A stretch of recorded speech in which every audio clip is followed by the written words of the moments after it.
If you remember President Obama opining on whether or not the England and Great Britain, I should really be better at my geography, whether Great Britain should leave the EU. We tried to influence that, wrongfully I would say. We tried to influence that. Nobody's talking about the Ukraine trying to influence the campaign and help Hillary Clinton. Nobody's talking about Australians coming to work for Bernie Sanders and trying to influence the campaign. All this is documented, by the way, in different reports. Outside influence in elections happen every cycle.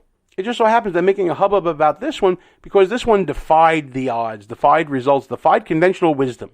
And there's so much hand-wringing going on, and there can be no obvious solution, Occam's razor and all that. There can be no obvious solution that the person running was defective and faulty and not popular and didn't run a good campaign. That can't be the reason.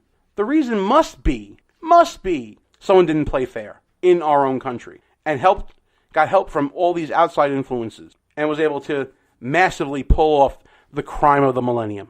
Again, Donald Trump, criminal mastermind genius, crime of the millennium. You fill that in. The show will be right back. But first, a word from Al Sharpton. But resist we must.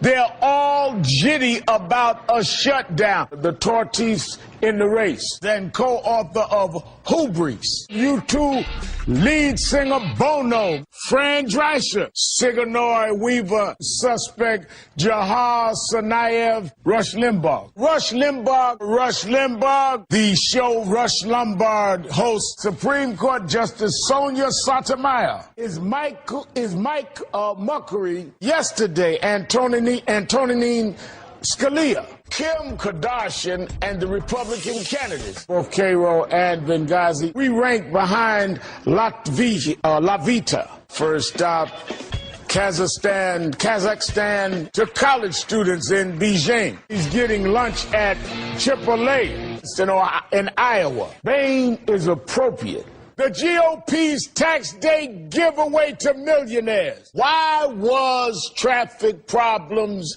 email sent? The Environmental Projection Agency. And what sequestration has done. But wait, there's more.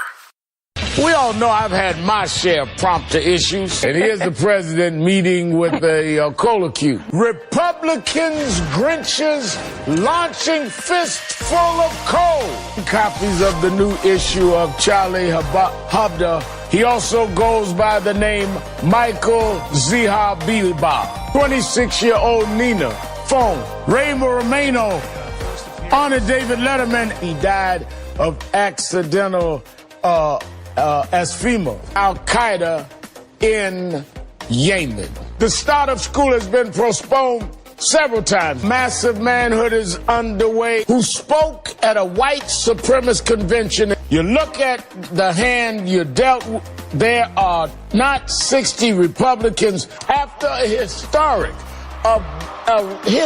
When you hear of ISIS now waterboating, I'm all over the map on immigration. Did the New England Patriots cheat to get into the big game? NFL analyst and Hall of Fame player Troy Aikens, the writer slamming President Obama for talking with YouTube celebrities. What's the latest tonight in Iowa? Well, in Ottawa. And they gave this guy a TV show? Let's get back to our show. Well, folks, we're coming up to the end of the show. I just want to highlight one story that we have currently at www.behindthenemylinesradio.us. Go to our front page, and you'll see an article talking about a little ditty about Jack and Martina. Now, what is this?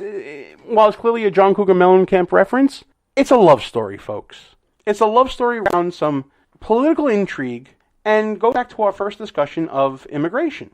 In this particular case, we're talking about legal immigration. Our friend of the show, Jack Buckby, he's been on the show before. He's a bit of a rapscallion. He is a conservative living in Great Britain, in England, and he has been outspoken about Muslim infiltration into the country. He's been outspoken on many conservative issues. He's been accused of being alt-right and right-wing and all this, and he's definitely been outspoken I mean, the man is out there. He's out there on a lot of things. Well, anyway, Jack fell in love with a girl stateside, Martina Marcota. You may have seen her on some of the Daily Caller videos. You may have seen some of her performance art. She's quite talented, quite smart, quite beautiful. I'm jealous of Jack, but whatever, that's besides the point. You may have seen that this love affair has been going on if you follow some of the stuff that Jack and Martina do. And he wants to come to the country to visit. He wants a visa to come visit. Eventually he wants to come here. They want to get married, have kids, and live happily ever after, living the American dream.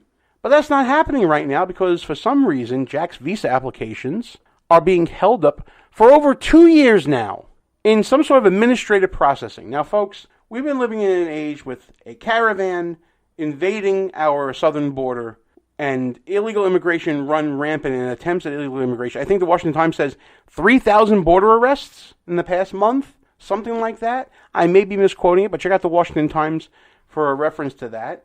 And yet, someone who's trying to play by the rules, not to come here to live here, to visit, to simply visit, is having issues getting through our legal immigration process. Could it be because we're pulling away resources for illegal immigration management and resources at the border that we can't get through the paperwork? So Jack and Martina have filed a lawsuit against the Department of Homeland Security, the State Department, and the Department of Justice to compel the government to process his visa application, which has been languishing for years.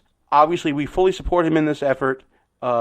Jack may or may not have been put on a list because he's conservative, because he's been outspoken, because he's ruffled some feathers in Great Britain. There is some concern about that. I can tell you right now, Jack Buckby is no more a threat to anyone than, Harry Potter. The man is just the meekest person you'd ever want to meet. Outspoken, yes, but not a threat to a fly. He's a great guy. We'll keep you updated on this story as things progress. But as a final thought, and keeping in the vein of love and relationships, I'm going to break the news on air right now. It's already been broken on social media, but whatever. Congratulations, Russ Gallo and Diana Sepulveda. Russ finally got down on one knee and made the right decision. About freaking time he asked Diana to marry him, and God help her, she said yes. Congratulations to those two crazy kids. Guys, I love you and looking forward to all the happiness and joy that may come in your relationship and in your future marriage, which I better get an invitation to, otherwise you're both dead to me. But until then, folks, I want to thank you for listening to the show. I want to thank Gavin Clarkson for coming on. Voting Buffoon of the Year. Don't forget to do that.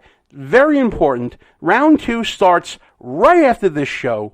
If you're listening to it on Wednesday evening. If you're listening to it any other time, it's probably started already. So get there and vote. And we're going to do it all again next week. Hopefully with Russ here, and we can razz him a little bit about getting engaged. But until then, ladies and gentlemen, it's time to shut this sucker down. Again, thanks Gavin Clarkson for coming on the show. Thank you to listening. And until next time, Gene Baradelli behind enemy lines. We are most definitely out of here. Good night, folks. Our position's been compromised. It's time to roll out. Report for debriefing at www.behindenemylinesradio.us and look for regular communications via Facebook and Twitter at BEL_radio. You are the resistance. Behind Enemy Lines. A rock radio production. Back in 7 days. Out.